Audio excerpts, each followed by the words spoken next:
To party state माने जाने वाले राजस्थान में थर्ड फ्रंट की सुगबुगाहट हो गई है। जी हां, जैसे ही आरएलपी तीसरे मोर्चे की दावेदार बनी, तब से अब ये सुगबुगाहट है सियासी गलियारों में कि इस बार शायद राजस्थान के जो विधानसभा चुनाव होने वाले हैं उसके जो रिजल्ट्स आएंगे वो वाकई चौंकाने वाले होंगे। क्यों होंगे? कैसे हनुमान बेनीवाल कांग्रेस और बीजेपी को दोनों को निशाना बनाएंगे, इन सब मुद्दों पर चर्चा करेंगे। चर्चा के लिए हमारे साथ मौजूद हैं हमारे editor in chief Varun Bhansali ji. Sir, आपका बहुत बहुत स्वागत है स्टूडियो में। तो ऐसा माना जा रहा है कि इस बार मोस्टली जैसा होता है कि बीजेपी एक बार कांग्रेस, एक बार बीजेपी, एक बार कांग्रेस, अब ये परिपाटी टूटने वाली है और अब जो थर्ड फ्रंट कहलाने वाली तीसरे मोर्चे की जो सुगबुगाहट है वो ऐसा माना जा रहा है कि तीसरा मोर्चा अब पहले मोर्चे बनने की कगार पर है, क्योंकि अब जनता ऑप्शन मांग रही है। कांग्रेस और बीजेपी से परेशान हो चुकी है। इन दोनों के जो मुद्दे हैं वो सिर्फ चुनावी मुद्दों को अगर हम छोड़ दें तो कोई भी ऐसा मुद्दा नहीं है जो इन लोगों को अट्रैक्ट कर सके, क्योंकि दोनों ही पार्टियां, बड़ी पार्टियां ऑफ कोर्स, लेकिन अंतर कलह से बहुत भयानक तरीके से जूझ रही हैं। तो यहाँ आप क्या ऑप्शन देख रहे हैं थर्ड फ्रंट की अगर हम बात करें तो? देखिए, थर्ड फ्रंट की बात करें तो ऑप्शन बहुत साफ साफ हैं और वो ऑप्शन में सबसे फर्स्ट प्रायोरिटी पर आते हैं हनुमान बेनीवाल, यानी कि राष्ट्रीय लोकतांत्रिक पार्टी।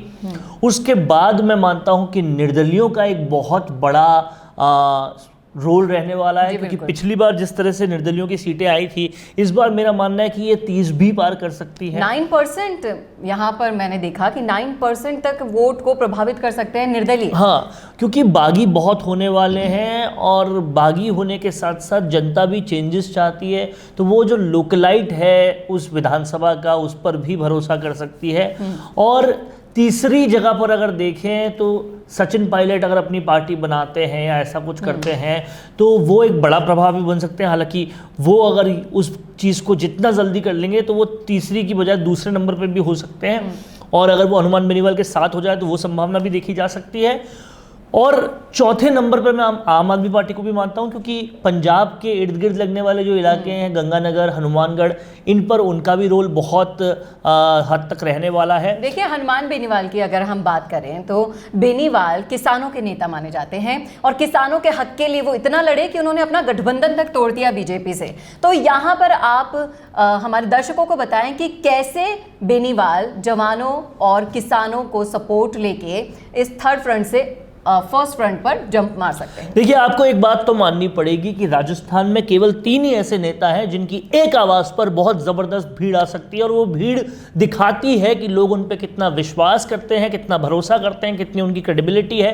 उसमें हनुमान बेनीवाल, सचिन पायलट और किरोड़ी लाल मीणा है। इस पे कोई भी, उनकी लोकप्रियता में किसी किस्म का कोई भी शक नहीं है। लेकिन बात अगर मैं हनुमान बेनीवाल की करूं तो वो अपनी बात पर अड़िग रहने और अपने स्टैंड पर कायम रहने वाले नेताओं में गिने जाते हैं। साफगोई से बोलते हैं, साफगोई से कहते हैं, कोई भी लाग लपेट नहीं करते हैं। उन्होंने किसानों के मुद्दे पर पिछला चुनाव लड़ा था, किसानों के साथ हमेशा खड़े रहे और अपने मुद्दे को इतना स्ट्रांग रखा कि एनडीए जैसी पार्टी, जो देश की सत्ताधारी पार्टी बीजेपी से बनी है, उस एनडीए के गठबंधन में से अलग हो गए, क्योंकि किसानों के मुद्दे पर प्रधानमंत्री मोदी और बीजेपी बैक नहीं हुए थे। उससे नाराज होकर उनसे नाता तोड़ दिया अपने मुद्दे के लिए। इसलिए किसानों का फ्रंट जो है वो सबसे मजबूत हनुमान बेनीवाल का है। और अगर उलट तौर पे देखा जाए तो कांग्रेस ने क्या किया, सत्ताधारी कांग्रेस ने क्या किया? आपके शीर्ष नेता राहुल गांधी वादा करके आते हैं कि 10 दिन में वो सारा लोन माफ कर देंगे, पूर्ण कर्ज माफी कर देंगे, और करते क्या है? केवल कोऑपरेटिव बैंकों का झुंझुना पकड़ाते हैं, जो कि 50,000 तक ऑलरेडी वसुंधरा राजे की पिछली सरकार माफ कर चुकी थी। और सब जानते हैं कोऑपरेटिव बैंकों में केवल फसल बीमा होता है, फसल लोन मिलता है, और वो जो फसल लोन होता है वो और आज के टाइम में 34-35 हज़ार से या 40 हज़ार से ज़्यादा मिलता भी नहीं है। और पुराने जिनके लोन थे उसमें से 50,000 वसुंधरा कम कर चुकी थी। तो कुछ ही लोगों को, महज समुंदर में बूंद जितना जो फर्क होता है उतना ही फर्क पड़ा, उसके अलावा फर्क नहीं पड़ा। और बाकी जो बॉल थी वो सेंट्रल गवर्नमेंट के हाथ डाल दी कि नेशनलाइज्ड बैंकों में तो यही कुछ कर सकते हैं, जबकि जमीन का लोन, इक्विपमेंट का लोन सबको। तो किसानों के साथ एक तरह से कांग्रेस ने धोखा किया।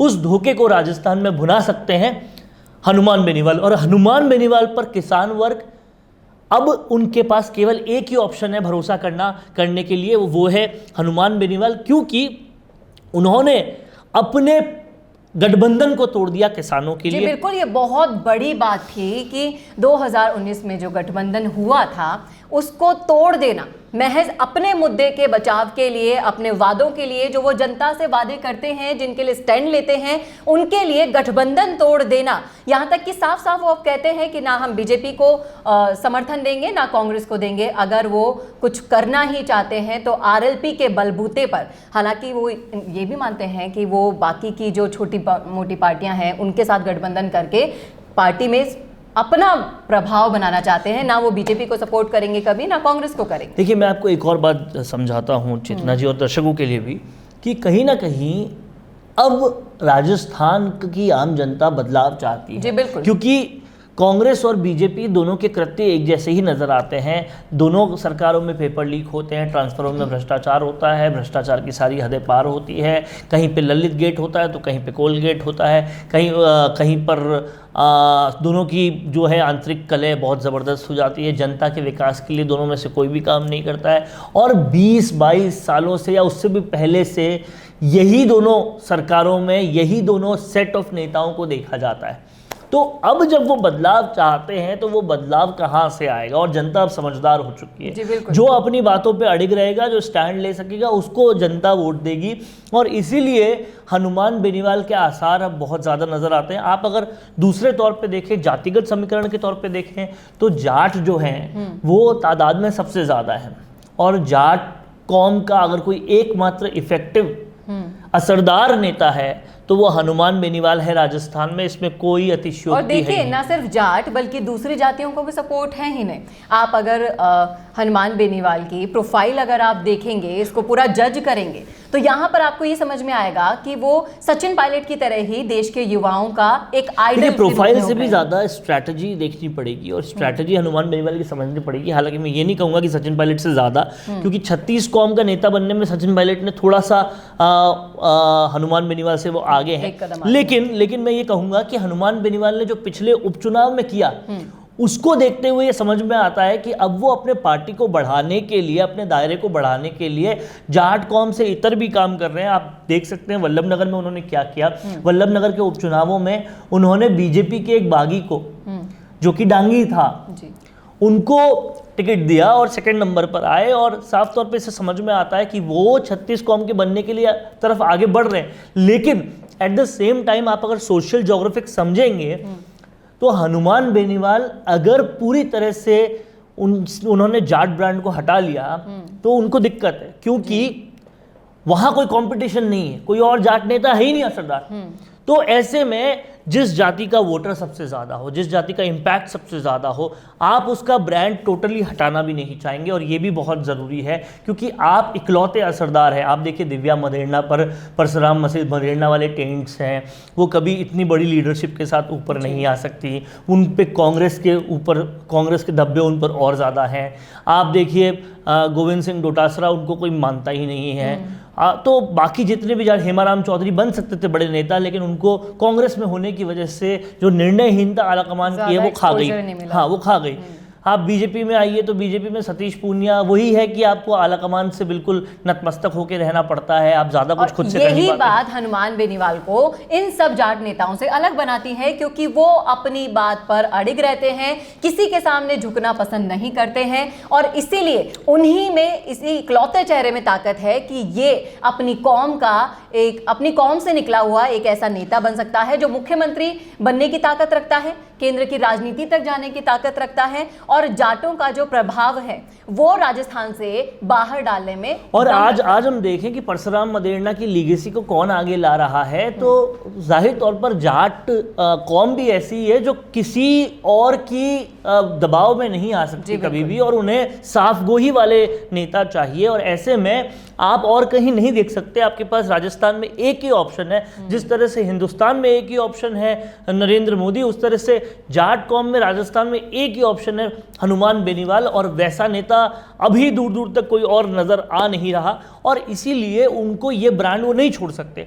लेकिन उसके साथ साथ वो बाकी हमेशा अपने भाषणों में भी कहते हैं कि हमको बाकी जातियों को भी साथ में लाना है और लाएंगे, उनको कोई गुरेज नहीं है। उन्होंने किसी के साथ और के साथ बुरा नहीं किया, उन्होंने मौका देने में भी कोई किसी को पीछे नहीं रखा। जिस तरह से वल्लभनगर के उपचुनाव में हुआ, तो उस तरह से साफ तौर पे लगता है कि काफी अच्छी तैयारी के साथ हनुमान बेनीवाल आएंगे। और अभी जो हनुमान बेनीवाल ने किया कि अपने पूरे संगठन को भंग करके अब नए तौर से संगठन बना रहे हैं, तो समझने वाली बात है। और आप अगर उनकी तैयारियों को देखें तो दिल्ली में बिटिया की बर्थडे पार्टी में उन्होंने आम आदमी पार्टी की नेता को भी बुलाया, तो सारी छोटी पार्टियों से, और सचिन पायलट को भी इनवाइट किया कि आप हमारे साथ आ जाइए या खुद की पार्टी बना लीजिए। तो सारी छोटी पार्टी और बड़ी ताकतों से, जो छोटी पार्टी की बड़ी ताकतें हैं या जो खुद की पार्टी बना सकते हैं, उनसे वो अपनी लाइजनिंग भी साध रहे हैं। तो हर तरफ से तैयारियां तेज है। आप उनके गतिविधियां देखेंगे तो गांव गांव, ढाणी ढाणी कार्यकर्ता घूम रहे हैं। तो हनुमान बेनीवाल को कोई भी अगर कमतर आंकेगा तो उसकी गलती है, क्योंकि हनुमान बेनीवाल, आप मुझसे आज लिख लीजिए, एक गेम चेंजर साबित होंगे आने वाले चुनावों में।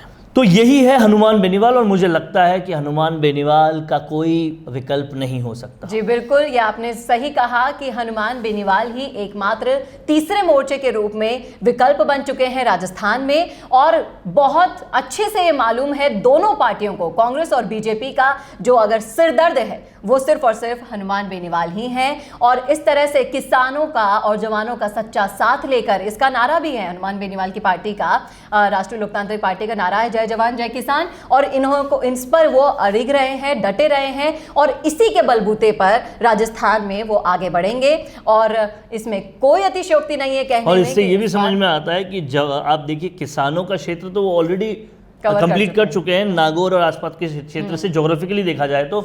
और अब वो जहां घुसना चाहते हैं वो जवानों का क्षेत्र है, यानी कि सीकर झुंझुनू होकर वो आना चाह रहे हैं। और ये जो कमज़ोर डोटासरा का मामला है, उनको डोटासरा या ओला, इन सबको पूरी तरह से भंग करते हुए, विजेंद्र सिंह ओला, इन सबको भंग करते हुए इनकी तमाम सारी सीटें लेना चाह रहे हैं। और ये पूरी तरह से स्ट्रैटेजी समझ में आ रही है। वो नागौर से होकर सीकर तक आएंगे और फिर पूरा राजस्थान कवर करने की कोशिश करेंगे किसानों और जवानों के लिए। और दोनों ही मुद्दे बेहद वोटरों के दिल के करीब होते हैं। एक अन्न देता है, दूसरा रक्षा करता है। और हनुमान बेनीवाल कहीं ना कहीं पॉलिटिकली स्टैंड ले सकते हैं, खड़े हो सकते हैं, ये सबको पता है। जी बिल्कुल, और इस बात में कोई अतिशयोक्ति नहीं है कहने में मुझे कि हनुमान बेनीवाल एक ऐसी आंधी है जो कांग्रेस और बीजेपी के सारे मंसूबों पर पानी फेर सकती है राजस्थान में। आपकी क्या राय है, आपका क्या सोचना है, कमेंट बॉक्स में जरूर लिख डालिएगा। कैसा लगा आपको विश्लेषण, ये भी जरूर बताइएगा। और इसी तरह के और वीडियोस के लिए देखते रहिए राजस्थान संवाद। नमस्कार।